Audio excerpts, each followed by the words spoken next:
They are. Let's go to Sundowns and Gallant. Yeah, we're going to Allende here. Yes, Allende here.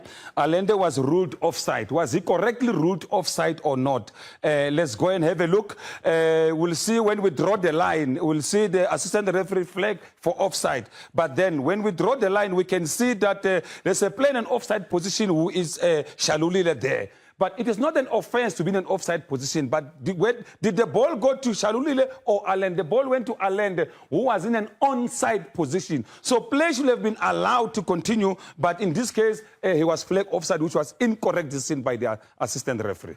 Right, let's go to the next one. We're going to handball.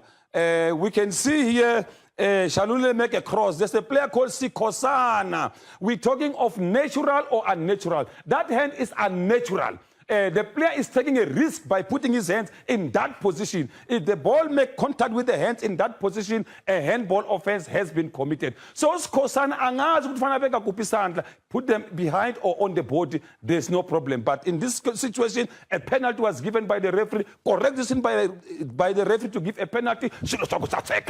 Right, let's go to the next one. We see another penalty or another handball by the same Sikosana. Right, let's go and have a look what he does. We're saying natural or unnatural. If you look at it there, you see the referee in correct position, but then there's a handball where the hands in a natural or unnatural position. Likaku, they're taking a shot, the hands are unnatural. So therefore, a penalty should have been awarded for Sundowns for this handball by Sikosana, so that he learned where to put his hands, because he's putting his hands in a wrong position where he's taking a risk, unnatural. So abamfundise lokumarumo Gallant as we are.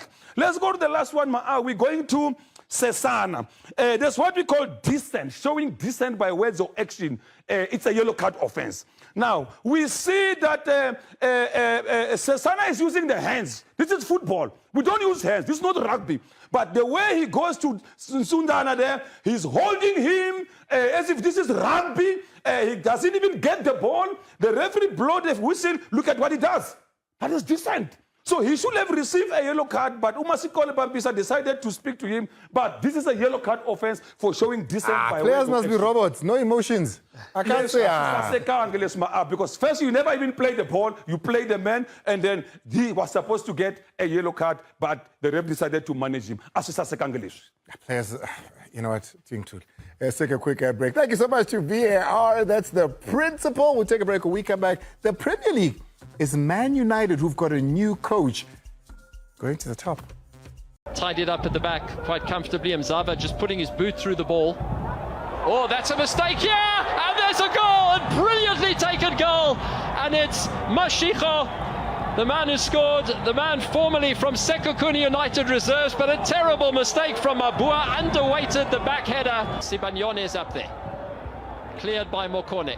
Anywhere will do at this stage. It might even break. This should be a free kick. It will be. The man penalised here is Mtetwa, and he gets a yellow card. And in fact, that's his second yellow. So he should be off. And he is indeed. Second yellow for Mtetwa. Yacengwa la bhola kwela kuqala ngaphesheya phana ukushayi uthathe waphisa ngayo lo bhola na ku-Ribeiro wayihlaba kakuhle la bhola kuPeter Shalulile. Shalulile, oh, handball. Sompempe uzonyola lapho lifele khona itole. Wanyola uSompempe. Penalty. Mile phezu kwebhola uyile. Lucas Ribeiro. Oh, what a cheeky penalty. Wafaka ugesi. Marcelo Ayende. Ingaba izaba sisikhokwane sokugqibela lesi. Wayihlaba kakuhle le bhola. Ayicenga iSundowns le bhola na. Likaku phezu kwebhola uzothini? Uzobetha epalini. Wayisikwarisha. Ayende wayicekelela. Salas. Yabuya kwakhona le bhola iSundowns ithi basigqibezele ngoku. Anotha. Wayibeka emlatheni. Kodwa An impossible goal there from Nehemiah. Quite a goal, though, in his hometown. But also, you have to be a quality player who's full of confidence to score the sort of penalty we saw Lucas score in that game there. Kuneta in a semi-final. This is the confirmation of the Carling knockout results. Yeah, it's bringing the energy to football in true Carling Black Label style. Now, it's your chance to empower your champion voice. Magesi into the Carling Knockout Final and the Carling Cup, my favorite. Now, it's two teams that will meet in the second edition of the Carling Knockout, where we will see the league's defending champion take on a newly promoted team in Magesi Football Club. Now, remember that you purchase your matchday tickets to the final taking place on the 23rd of November from your nearest Ticket Pro outlet. So, to unpack the road to the Carling Cup, I have a Coach Lodlu and a Coach Sinong on the Carling couch here. Guys, I've taken a look at the team. I've seen everything that's been happening. I just wonder, the Carling Knockout champion, who we know will either be Mamelodi Sundowns or Magesi Football Club, will have to take on the Carling All-Star team. Coach Sinong, you've seen the Carling All-Star team. How's it shaping up?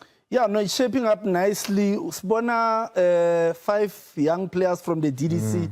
Abu Aiden Maketh, I see Jabulon Mukoni, right back from Orlando Pirates. And it's interesting. It's interesting. I'm very impressed with the knowledge of the champion fans. I can see that they are following the DDC football. I can see that they are following the young talents. And this is an incredible platform because now our DDC players, they get an opportunity to come and play with the senior players. And that, for me, it fast-tracks their development from a mental, social point of view. What is the rule on the younger players? Because I see a number of them there. Yeah, I think it's also going to be important that you don't select more than 6 players because Melo in a mix from the PSL and also in the DDC, and also the number of players from each team. You can't have 6 players from Chiefs, 7 players from Pirates. PSL ning, balance. And I love the consistency of my fans. Goodbye was about player because Omukon is coming back for the second time. He played last season.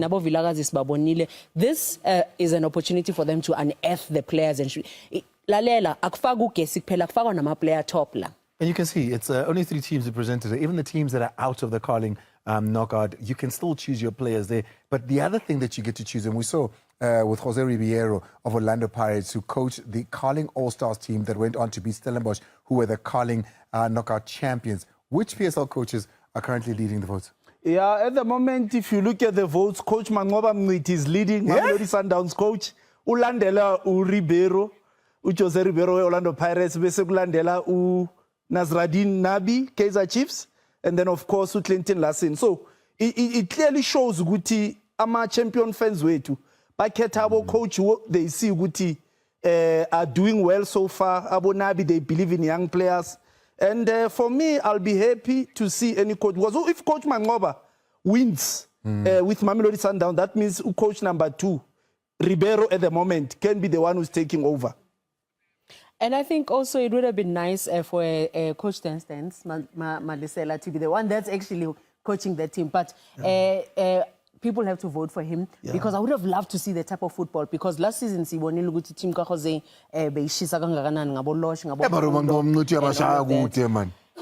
yeah, no, he's bringing a variety of football in the Premier League. So the fans are really excited to see what's happening there.